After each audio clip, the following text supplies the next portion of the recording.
Amigas y amigos, muy buenas tardes tengan ustedes. Los saluda con el afecto de siempre José Manuel Villalpando, aquí en una emisión más de su programa, La historia que quiero vivir, que como ustedes saben, y mucho se los agradezco, está listo, está disponible, puede verse o escucharse los sábados, todos los sábados a partir de las 5 de la tarde. ¿Sí? Exactamente a las 17 horas de cada sábado en el canal de YouTube de José Manuel Villalpando. Perdone la redundancia, puede verse, puede escucharse este programa, lo cual no es obstáculo para que el día que ustedes gusten, puedan, quieran, manden, lo deseen, visiten este mismo canal de YouTube y encontrarán literalmente más de medio millar de programas anteriores. Eso sí, siempre lo reitero, el programa que corresponde a cada semana, a cada 8 días, a cada sábado, aparece precisamente a las 5 de la tarde de los sábados. También, como siempre, lo repito, este canal, este programa, no tiene ningún fin utilitario, ni económico, ni está monetizado, ni se recibe dinero, ni donaciones, ni nada por el estilo, que es simple y sencillamente, y siempre lo digo con mucho entusiasmo, por ese gusto compartido entre ustedes y yo, de platicar de historia, de recordar el pasado. Pero eso sí, están a su disposición las vías electrónicas que permiten comunicarnos, bien sea a mi correo villalpandohistoriador@gmail.com, a mi página de Facebook Villalpando la Historia, o en los comentarios que permite este mismo canal de YouTube. Ya no se diga más, amigas y amigos. Una vez más, al agradecer su valiosa presencia, su estimulante compañía, el que estemos juntos para platicar de historia, los invito a que demos inicio al programa de hoy, que será además un programa literalmente de pura historia, más bien de biografía, sin ningún tinte político ni nada, simplemente seguir la vida, el tramo final de la vida de un hombre. Porque hace exactamente 115 años ya, en el año de 1911, precisamente la última semana de mayo de ese año de 1911, fue cuando se consumó la partida del general Porfirio Díaz de nuestro país, cuando inició el exilio porfiriano, cuando este hombre, que había gobernado el país por más de 3 décadas, finalmente, obligado por muchas circunstancias que ahorita veremos, firmó su renuncia a la presidencia de la República y abandonó México. Sí, Porfirio Díaz, exactamente el día 25 de mayo, pero de 1911, es el día en el cual firma la carta que envió al Congreso de la Unión, específicamente a la Cámara de Diputados, presentando su renuncia como presidente constitucional de nuestro país. Agobiado ya por muchas razones. La principal, por supuesto, la Revolución Mexicana, que había iniciado el año anterior, el día 20 de noviembre, cuando, a través del Plan de San Luis, Francisco Ignacio Madero había convocado al levantamiento popular para oponerse a la reelección, a la última reelección de Porfirio Díaz. Este movimiento, que si bien estaba muy localizado particularmente en el norte, en el estado de Chihuahua, y específicamente quizás en la parte fronteriza de lo que hoy es Ciudad Juárez, fue lo suficientemente fuerte en el más puro sentido de la palabra, fuerte por su impacto generalizado, fuerte por la emoción que provocó, fuerte porque la opinión pública de pronto se dio cuenta que efectivamente llevábamos un gobierno de más de 30 años de una sola persona. En cambio, militarmente no lo fue tanto. El movimiento armado revolucionario de 1910 estaba circunscrito, repito, a una pequeña fracción del estado de Chihuahua, pero sin embargo, Porfirio Díaz, que hay que reconocerle que tenía inteligencia, perspicacia, sentido de la realidad, se dio cuenta que ya era francamente imposible oponerse a esta revolución. Repito, no por el número de hombres en armas, no por las acciones militares, no porque su ejército hubiese sentido y sufrido derrotas, sino porque él captó que ya no era conveniente, que no valía la pena exponer al país a una guerra civil de mayor dimensión. Así que resolvió renunciar. Este sentido de realidad, que de alguna manera estaba aguzado, que había sido pues promovido en buena parte por su entorno familiar, tenía además un efecto físico que era palpable y evidente en don Porfirio. En este mes de mayo de 1911 se había agravado una infección que tenía en las muelas, que se le había contagiado y contaminado el maxilar inferior y que le provocaba unos profundos dolores. Literalmente estaba atenazado por el dolor que le causaban las muelas y las encías, y el maxilar en realidad también, por la infección tremenda y que ningún dentista mexicano había podido resolverle. Los dolores efectivamente eran fuertísimos y quizá le impedían pensar con la claridad necesaria para hacer frente a la revolución, y sin embargo lo hicieron pensar más bien en la conveniencia política, pero además también personal de él, de ya dar por finalizado su largo gobierno y dar paso a un México diferente. Ese día, 25 de mayo de 1911, firma su carta de renuncia, en donde por supuesto dice que el pueblo que lo había elegido presidente de la República por varias ocasiones, ahora lo abandonaba.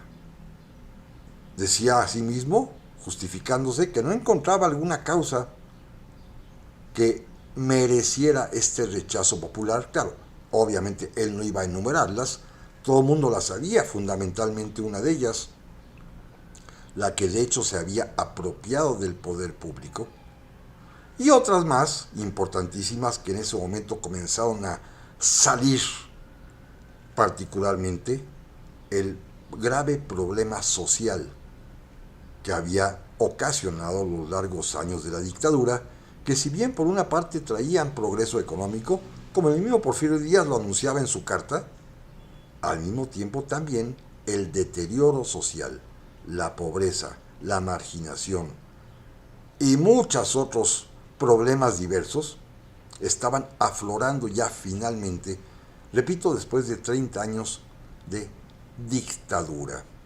Así que Porfirio Díaz resolvió renunciar.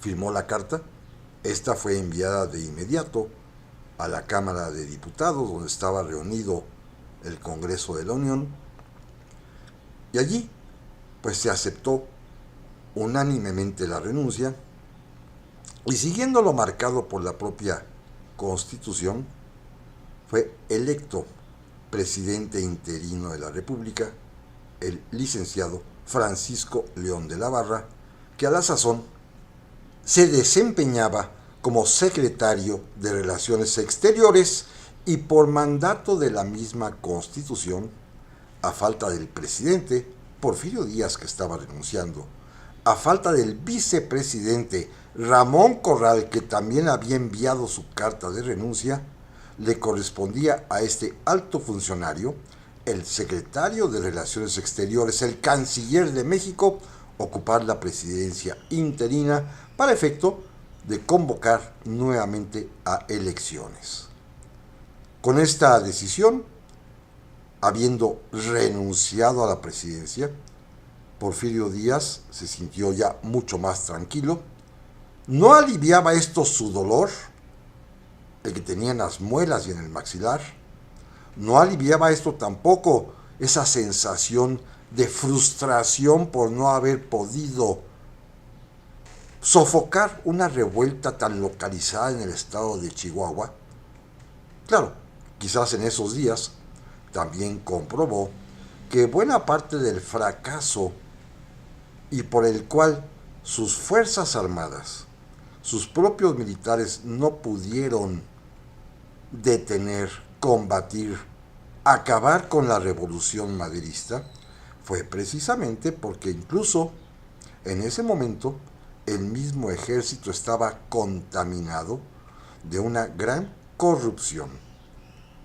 Con tristeza seguramente, Porfirio Díaz descubrió que los regimientos, muchos de ellos, que oficialmente tenían cierto número de soldados, en la realidad tenían muchísimos menos de los que aparecían en los documentos oficiales, porque simple y sencillamente los sueldos de esos, en realidad no existentes soldados, se los embolsaban los comandantes de las unidades. Eso, entre otras muchas causas, que don Porfirio pues descubrió tristemente una vez que presentó su renuncia. Porque permaneció todavía varios días en la Ciudad de México en lo que resolvía cuál sería su destino, y estuvo desde el día 25, el 26, el 27, el 28 y el 29, y hasta el 30 de mayo fue cuando partió por ferrocarril hacia el puerto de Veracruz. Estos días que dilató en salir de la Ciudad de México, mientras además su casa particular, en la calle de la Cadena, esquina con Bolívar, hoy exactamente es en la calle de Venustiano Carranza, esquina con Bolívar, donde hoy se encuentra una institución bancaria muy importante. Allí, pues su casa tuvo que ser vigilada por la policía las 24 horas del día, porque afuera se congregaban a todas horas muchísimas personas que a gritos, algunos querían saludarlo, otros querían que ya se fuera. Era pues un ambiente un tanto cuanto polarizado que el mismo Porfirio Díaz pudo percibir y captar, y le comentó a las cercanas personas que estaban con él. Les decía, finalmente, la mitad del pueblo mexicano se levantó para derribarme y la otra mitad se cruzó de brazos y no lo evitó. Así, él podía resumir claramente lo que había sucedido. Un pueblo al cual él, esto lo anunció en su propia renuncia, prefería abandonar y dejando el poder para evitar los males de una revolución y sobre todo para evitar que hubiese muertos, que hubiese sangre, que se derramara por su culpa la sangre de los mexicanos. En este sentido, pues tuvo en ese momento toda la razón. Prefirió irse literalmente casi sin combatir. Así que finalmente, una vez que resolvió cuál sería su destino y eligió vivir en Francia, en París específicamente, la capital de aquel país, fue cuando se dispuso la salida del general Porfirio Díaz, para ese momento ya expresidente de la República, de su esposa, doña Carmen Romero Rubio, de su hijo mayor Porfirio Díaz Ortega, de su esposa Luz Raigosa de Díaz, de sus 6 nietos, de sus 2 cuñadas, las hermanas de Carmelita, y de los 2 maridos de ellas. Irían acompañados además por un par de oficiales del Estado Mayor Presidencial que encabezaba en ese momento el general Fernando González, hijo de un gran amigo de don Porfirio, del general y expresidente también Manuel González, y de su ayudante personal, el teniente coronel Armando Santa Cruz. Todas estas personas, esta comitiva que acompañaba a Porfirio Díaz, salieron de la casa de la calle de Cadena el día 30 de mayo de 1911, se dirigieron a la estación del ferrocarril, se subieron al tren y finalmente se dirigieron al puerto de Veracruz. Una nota curiosa es que la escolta militar que el gobierno del presidente León de la Barra le otorgó al expresidente Porfirio Díaz en su camino, en su trayecto hacia el puerto veracruzano, era comandada nada más ni nada menos que por un militar que después sería famoso, tristemente famoso. Me refiero al general Victoriano Huerta, que repito, fungirá como jefe de la escolta, que protege, que acompaña al expresidente Porfirio Díaz hasta el puerto de Veracruz. Pero hay además una nota sumamente curiosa. En esta comitiva también forman parte de ella, dos mujeres del servicio doméstico del general Porfirio Díaz. Doña Juana, doña Nicanora, dos mujeres oaxaqueñas, que servía y fungía una de ellas como su cocinera y la otra como su mucama o ama de llaves. Y don Porfirio, al momento de despedirse de ellas le dijeron que querían acompañarlo. Don Porfirio aceptó, viendo la buena voluntad de estas dos mujeres, y se fueron con él al exilio y a vivir con don Porfirio y su familia en París. Juana y Nicanora, dos mujeres oaxaqueñas que servían, repito, en la casa particular de Porfirio Díaz, allí en la calle de Cadena, y que decidieron acompañarlo al exilio parisino. Allá en Veracruz, por supuesto, sucede aquella escena memorable que inclusive pueden ustedes observar en fotografías. Si lo buscan en internet lo van a encontrar, las fotografías de la partida al exilio del general Porfirio Díaz, cuando en el puerto veracruzano, en el famoso muelle de la T, aborda el barco Ipiranga, un barco alemán, que es un barco de carga y de pasajeros, en el cual pues se traslada el general Porfirio Díaz y todos los que lo acompañan hasta Europa. Este es, digámoslo así, el trayecto de salida de México. Naturalmente, y como ustedes pueden observarlo, porque hay una recreación maravillosa de ese momento en aquella película muy antigua que ustedes seguramente habrán visto y recuerdan, que se llama México de mis recuerdos. La escena final de esta película, en donde aparece Fernando Soler y Joaquín Pardavé, es precisamente cuando estos personajes que ellos representan se encuentran, junto con Luis Aldaz, el otro gran actor, en el puerto de Veracruz, en el muelle de la T, despidiendo a don Porfirio. Una escena pues que ha sido recreada, que ha sido por supuesto hermosamente puesta en escena en esta película y que vale la pena verla. Bueno, ahí sucedió en efecto esta partida hacia Europa en el muelle de la T en Veracruz, cuando Porfirio Díaz aborda el barco Ipiranga.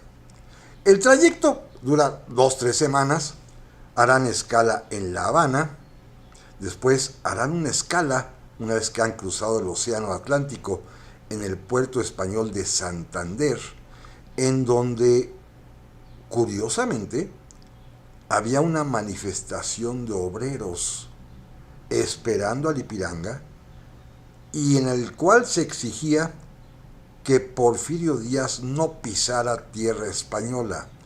Los obreros españoles, solidarizándose con los obreros mexicanos, echaron pestes y dijeron de cosas en contra de Porfirio Díaz, que prefirió no desembarcar.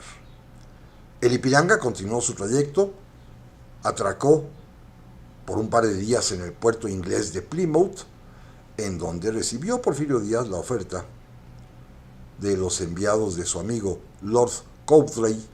Lord Cowdray era un afamado empresario inglés que había sido el constructor del puerto de Veracruz, del puerto de Coatzacoalcos, del puerto de Salina Cruz, tenía pozos petroleros en México, había pues hecho una serie de obras de infraestructura, inclusive un ferrocarril, beneficiado naturalmente por Porfirio Díaz, y a su vez Lord Cowdray, como para pagar, como para agradecerle a Porfirio Díaz todo lo que había hecho en su favor, dándole negocios y negocios en México, le ofreció un castillo suyo en Inglaterra. Pero don Porfirio agradeció y decidió no vivir precisamente en la Gran Bretaña, porque su ilusión de él, y más bien de toda su familia, era irse a radicar a la ciudad de París. Así que Lipiranga continuó el viaje, atracó finalmente en el puerto francés de El Havre, y allí estaban ya para recibirlo, pues muchos mexicanos que tenían, por su alto nivel de vida, esta doble posibilidad de vivir tanto en México como en París, particularmente la familia Escandón, de un rico mexicano llamado don Eustaquio Escandón, que era dueño de bancos y de ferrocarriles, y cuyos hijos además, alguno de ellos, había sido inclusive ayudante del propio Porfirio Díaz, que tenían una gran residencia parisina y a donde precisamente Porfirio Díaz va a llegar a vivir los primeros días de su estancia en la ciudad Luz.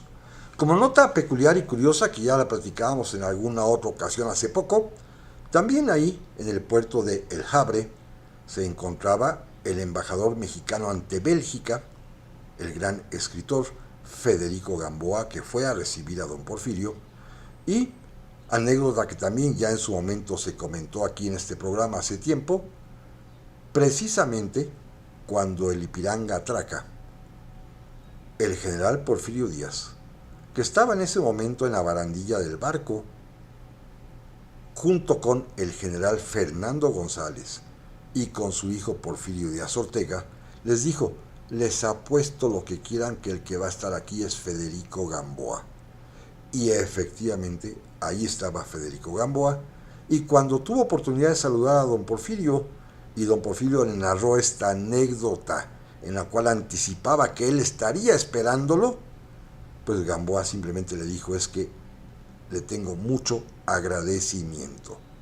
Después de ahí, después de este puerto, se trasladaron precisamente a la ciudad de París, y don Porfirio se va a alojar temporalmente por unos días en la mansión, una auténtica mansión, un palacio en realidad, un palacete de don Eustaquio Escandón.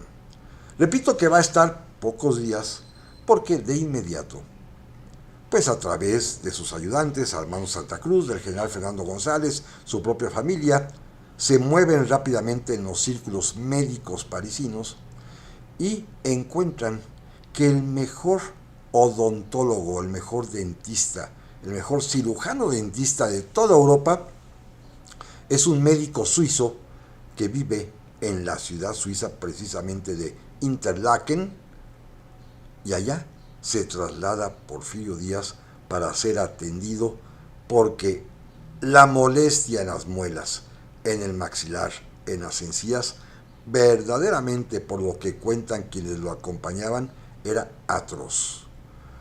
Apenas lograba aplacar un poco el dolor, poniéndose algún tipo de ungüento, tomando algún tipo de tés que lo tranquilizaban, porque las medicinas que en ese momento pues no existían, las necesarias para combatir los terribles dolores que hoy tenemos cuando a alguien le duelen los dientes, pues no existían. Así que don Porfirio tuvo que padecer y soportar este terrible dolor en las muelas y en el maxilar, hasta que fue atendido por este médico suizo, que finalmente lo opera y logra extraerle no solamente la muela echada a perder, sino además limpiarle toda la infección.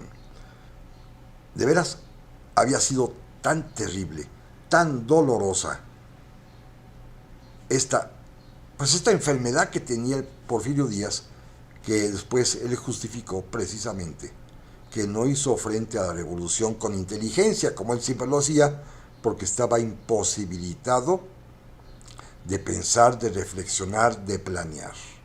Pero bueno, quedó curado, los médicos mexicanos no habían podido hacerlo, y decidió pues ya regresar a París. Para esos días ya no vive en la casa de Eustaquio Escandón. Decide irse a vivir a un hotel, al Hotel Astoria. Ahí vive con su esposa doña Carmelita y en lugares vecinos se va a instalar su comitiva. Sus cuñadas, que eran mujeres de riqueza, de posición social, lograron encontrar pequeñas casas en París. Su hijo Porfirito va a comprar una pequeña casa en una población vecina que hoy está conurbada a París, la población de Neuilly sobre el Sena. Y el general Porfirio Díaz decide quedarse con su esposa Carmelita y con sus dos trabajadoras domésticas, Juana y Nicanora, en el Hotel Astoria. Rentan una suite para poder vivir ahí. Y bueno, uno se pregunta, ¿de qué vivía Porfirio Díaz? ¿De qué vivió todos estos años en el exilio? ¿Qué tanta riqueza se habrá llevado? ¿Cuál era su posición económica personal? ¿De cuánto dinero podía disponer? Bueno, las preguntas que son totalmente lógicas y totalmente necesarias tienen su respuesta. Primero, hay que hacer una aclaración. El general Porfirio Díaz, cuando renuncia a la presidencia, en ese tiempo los expresidentes no tienen pensión.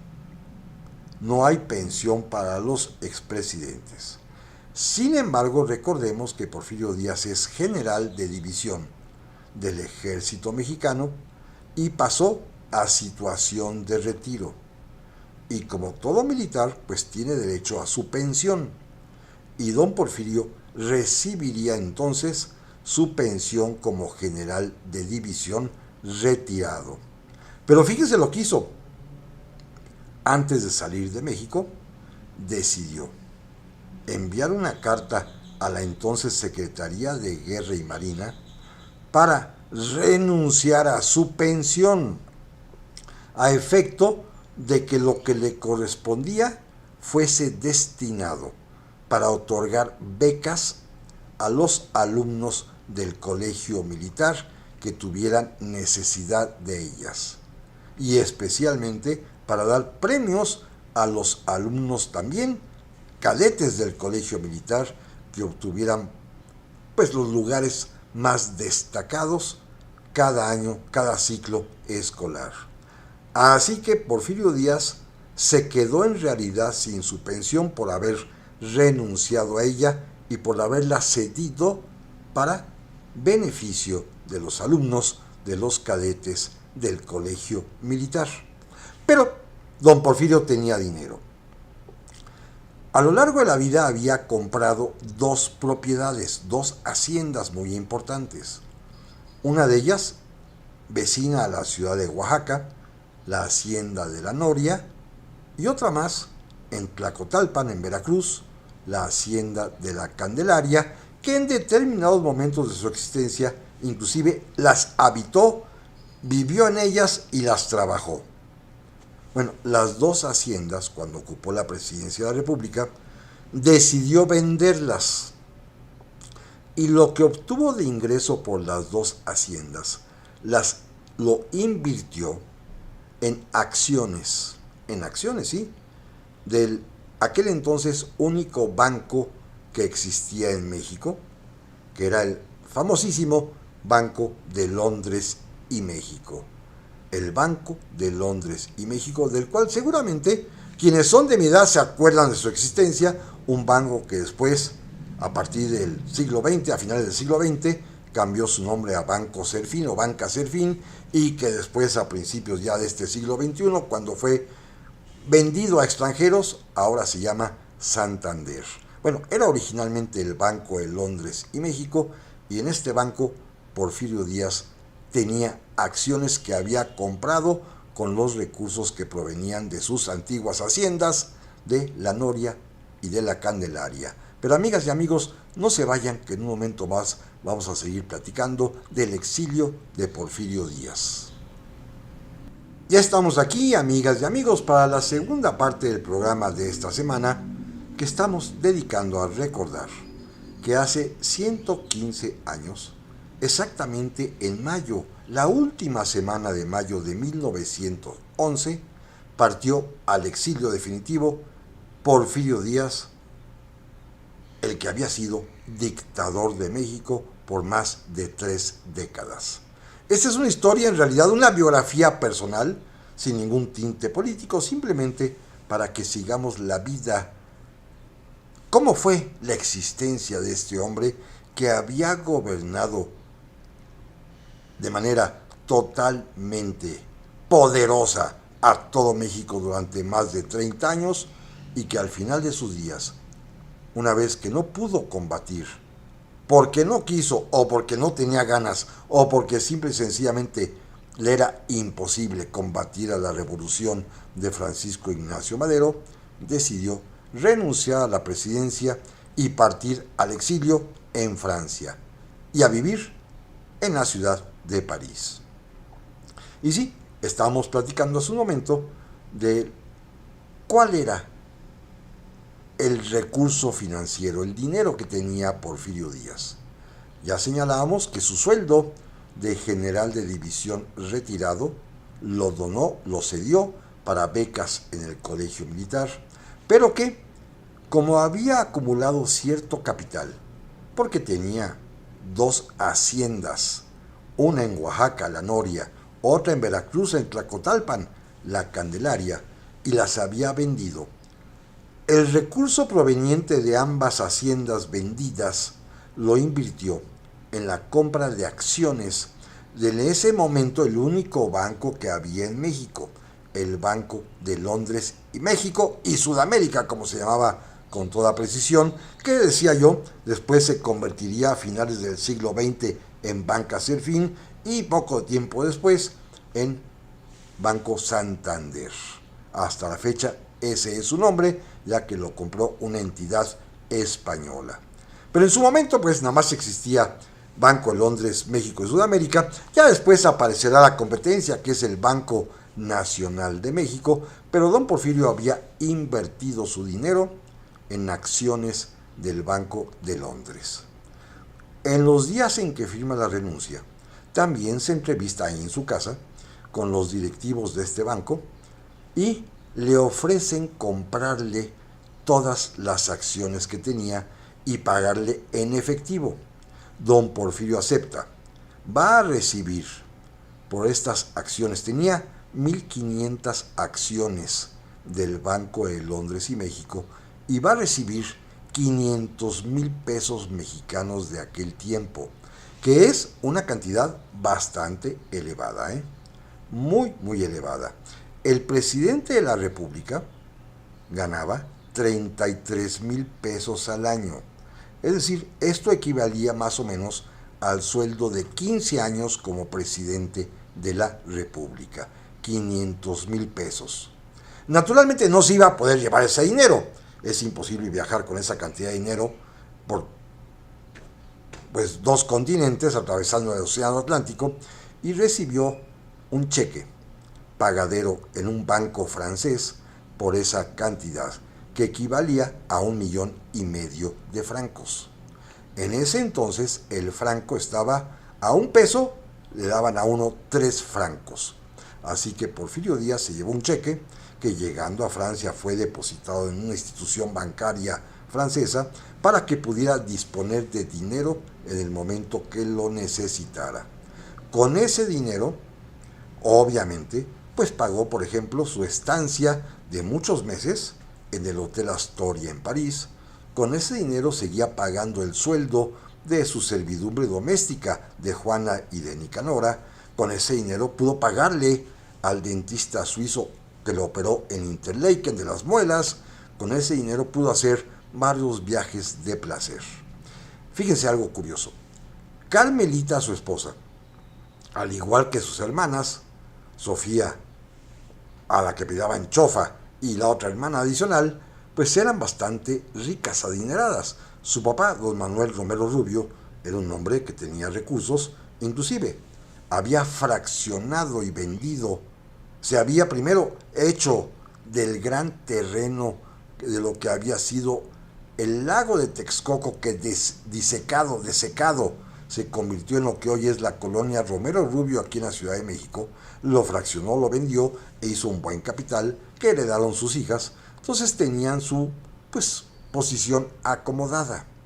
Pero don Porfirio, que para estos asuntos domésticos era de una de esas dignidades antiguas, no quiso tocar ni un centavo ni vivir del dinero de su esposa. Todo sería, toda la vida se pagaría con su propio recurso, que eran estos 500,000 pesos convertidos en 1,5 millones de francos depositados en un banco allá en la capital de Francia. De esto vivió todo el tiempo del exilio. Claro, gastó mucho. Obviamente el viaje, primero a Interlaken a ver al dentista, los honorarios del médico, la estancia en el Hotel Astoria y luego se puso a viajar. Miren, hizo viajes muy peculiares. Uno de ellos, por ejemplo, a Madrid, en España, en donde saludó al rey Alfonso XIII y en donde el propio monarca español le ofreció quedarse a vivir allá, en la tierra española, pero don Porfirio nada más quería conocer Madrid, se despidió y se regresó a París.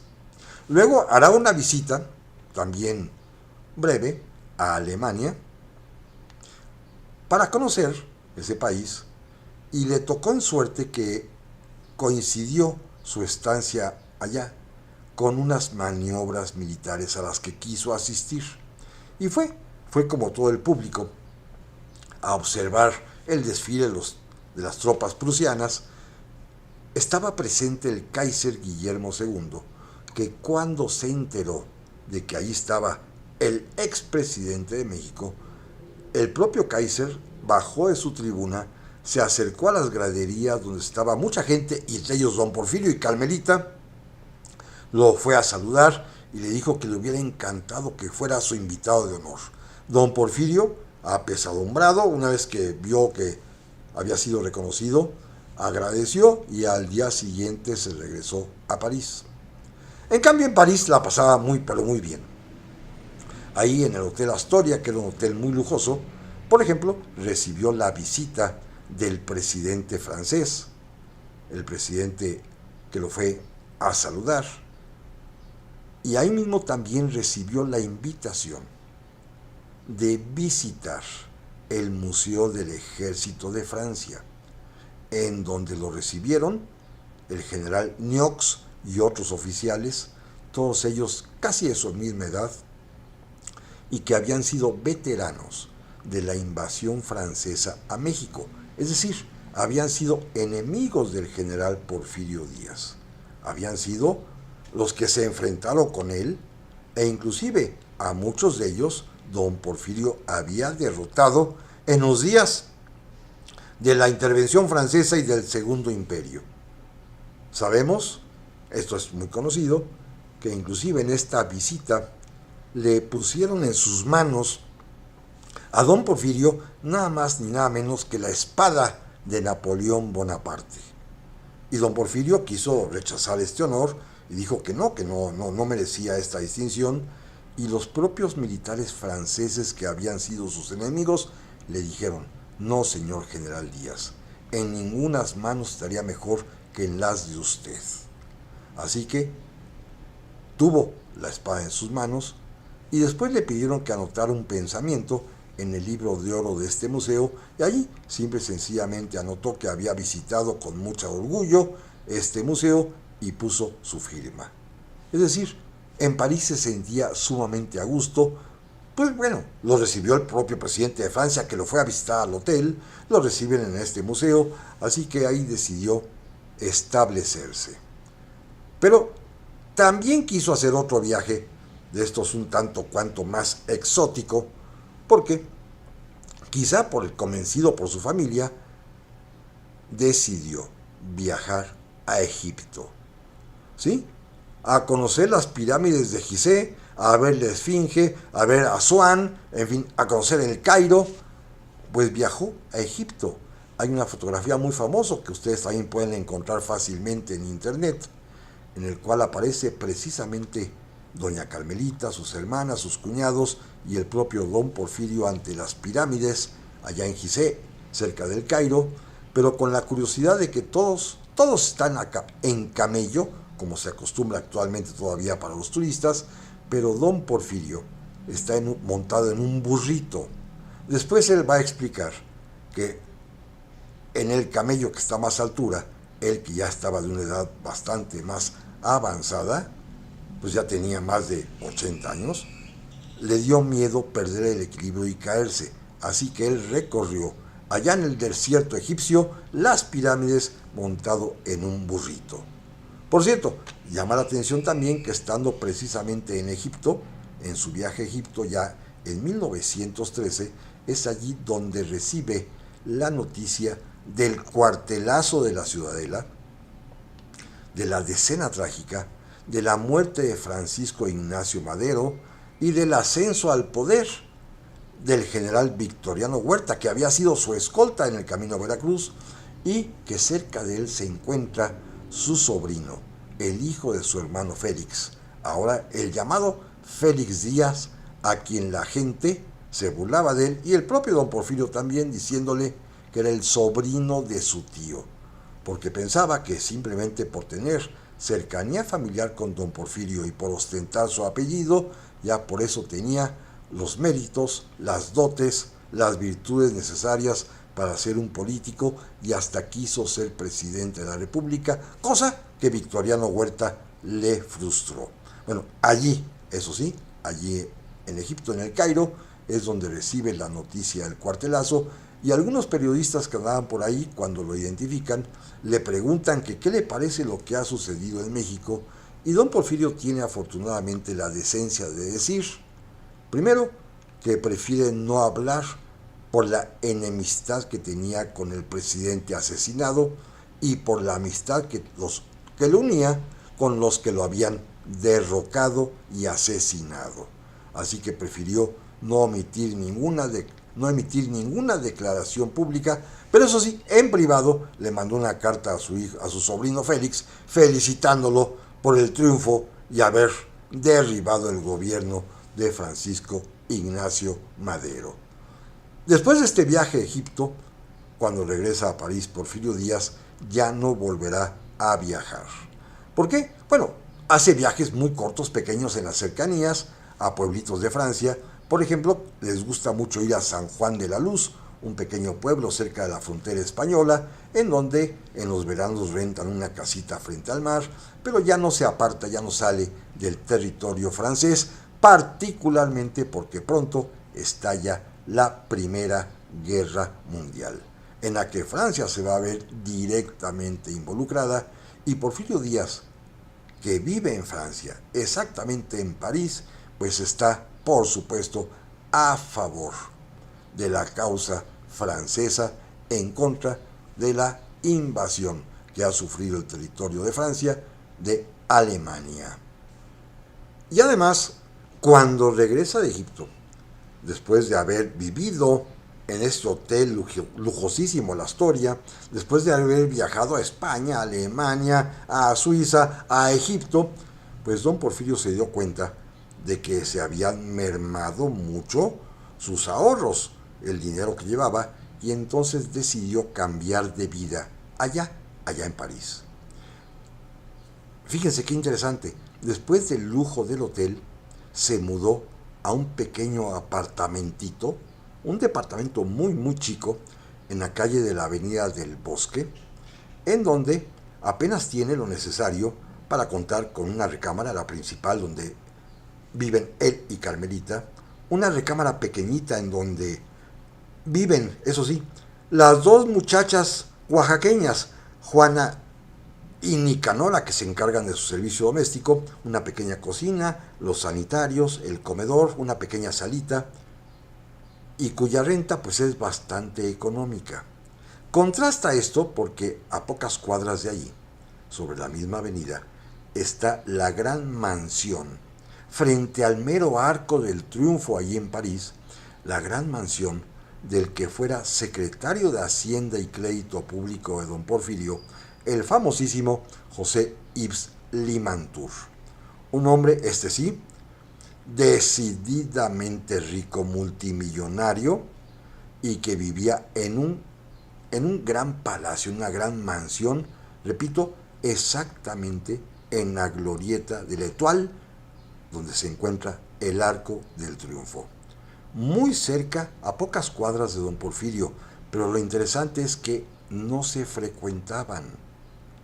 Habían terminado disgustados porque José Yves Limantour había intentado negociar con la revolución maderista, había seguramente imaginado que podría ser presidente de la República, había inclusive hecho relaciones con la familia Madero, y esto don Porfirio pues no se lo perdonó jamás. Vivían en París, repito, a pocas cuadras de distancia, pero no se veían. Si acaso se encontraron en alguno que otro evento, sobre todo funerario. Allí mismo en la ciudad de París, después de que lo visitó todavía Porfirio Díaz, va a fallecer el que fuera su vicepresidente, Ramón Corral. Don Porfirio lo fue a ver a su casa, pues presenció que estaba ya literalmente desahuciado. No se sabe en realidad, como se dice, si fue víctima de la sífilis o de un cáncer. Lo de la sífilis era quizás una parte pública de la vida escandalosa que había llevado el propio Ramón Corral, quien inclusive se cuenta que alguna vez en alguna casa de mala nota, esas casas de citas, dejó abandonada su cartera. Los agentes de la policía secreta la encontraron, se la llevaron al propio presidente Porfirio Díaz, quien le regañó a Ramón Corral y le dijo: mire, señor Corral, por andar perdiendo esta cartera no vaya usted a perder la otra, que es la de secretario de Gobernación y vicepresidente de la República, Pero lo fue a ver. Falleció Ramón Corral y sí, en el entierro de Corral se encontraron José Yves Limantour y don Porfirio, pero no más.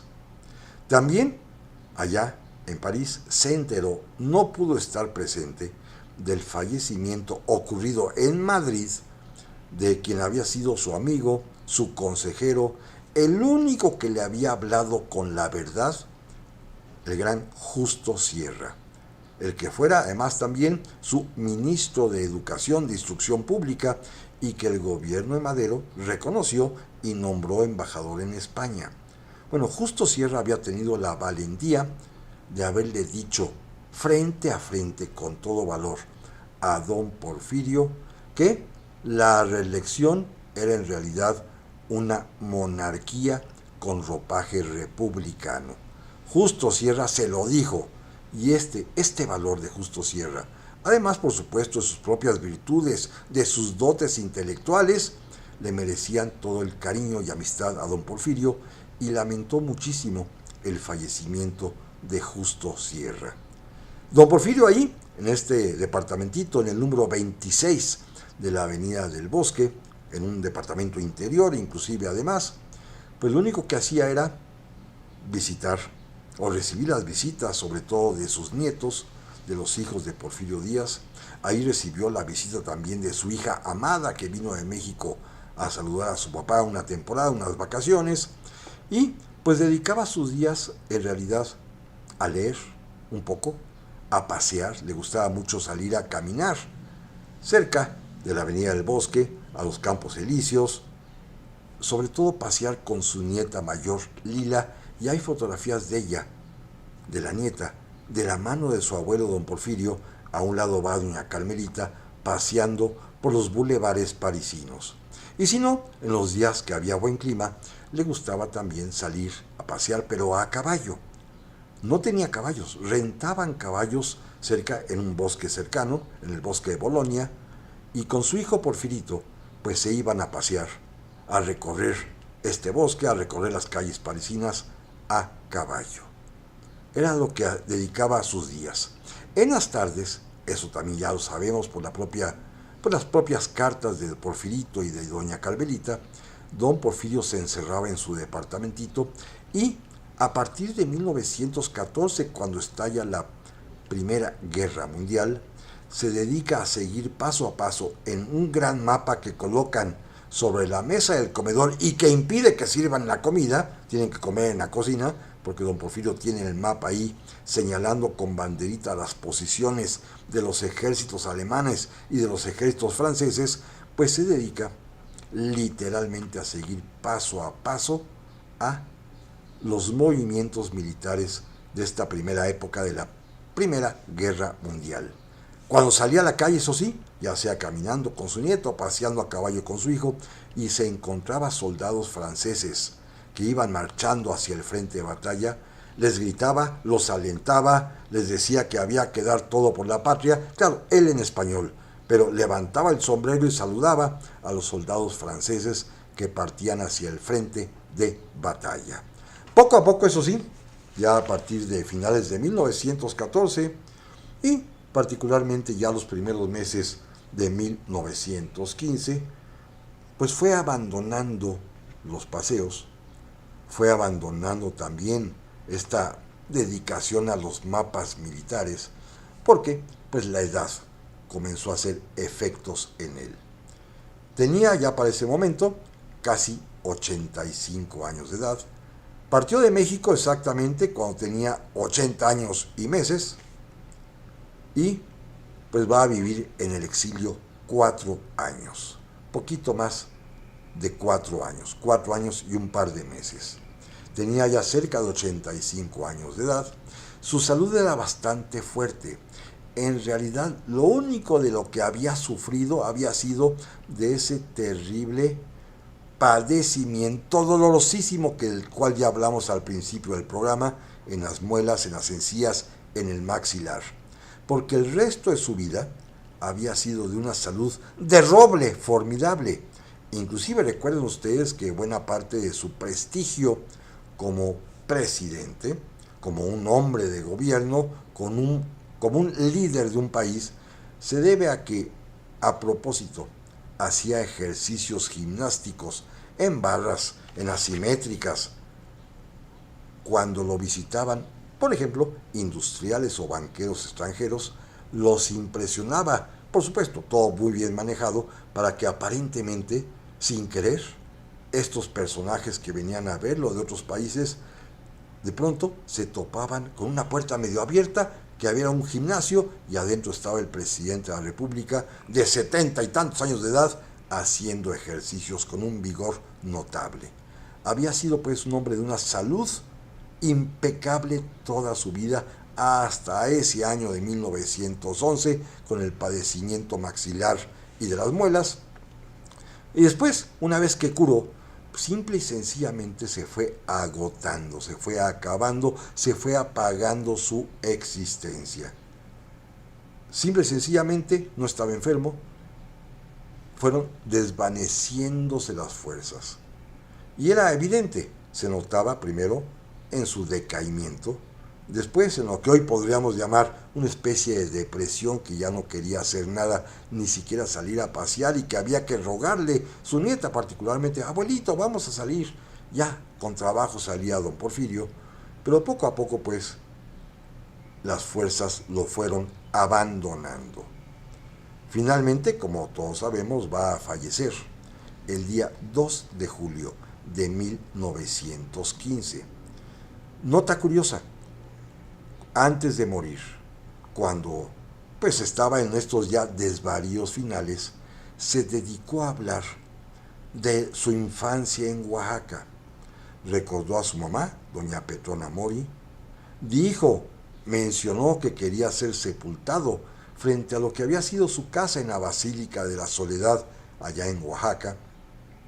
Recordó también sus amoríos con Juana Cata Romero, recordó también naturalmente su primer matrimonio con su sobrina Delfina Ortega, recordó naturalmente y le agradeció a Carmelita todo su apoyo durante más de 30 años de matrimonio, pero poco a poco, pues su memoria inclusive fue fallando y fueron alimentándose y recordando más detalles de su vida infantil.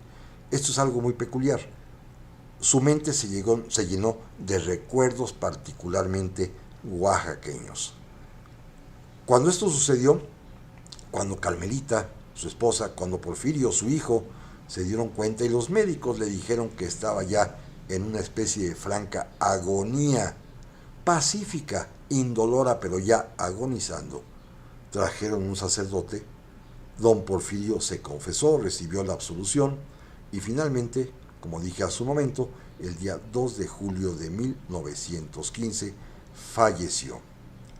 El cadáver de don Porfirio fue embalsamado. Yo tuve la oportunidad y la fortuna de encontrar en París, en la inspección de policía, en sus archivos históricos, el documento, el acta de embalsamamiento del general Porfirio Díaz. ¿Por qué lo embalsamaron? Porque fue sepultado originalmente en una iglesia cercana a su domicilio, la parroquia de Saint-Honoré de Eylau, porque Carmelita pensaba que en breve tiempo, pasado algún tiempo, podrían regresar a México. Cuando ya la familia se cercioró de que esto no sería posible, que no regresarían en muchos años, fue cuando la familia Díaz, Carmelita y su hijo Porfirio, decidieron trasladar el cadáver de Porfirio Díaz de esta sepultura que era temporal a una permanente, que es donde se encuentra hoy en día, en el cementerio del Père Lachaise, allá en París, en donde inclusive los mexicanos lo van a ver. Amigas y amigos, antes de terminar, déjenme recomendarles, como siempre lo hago, una buena lectura sobre este tema.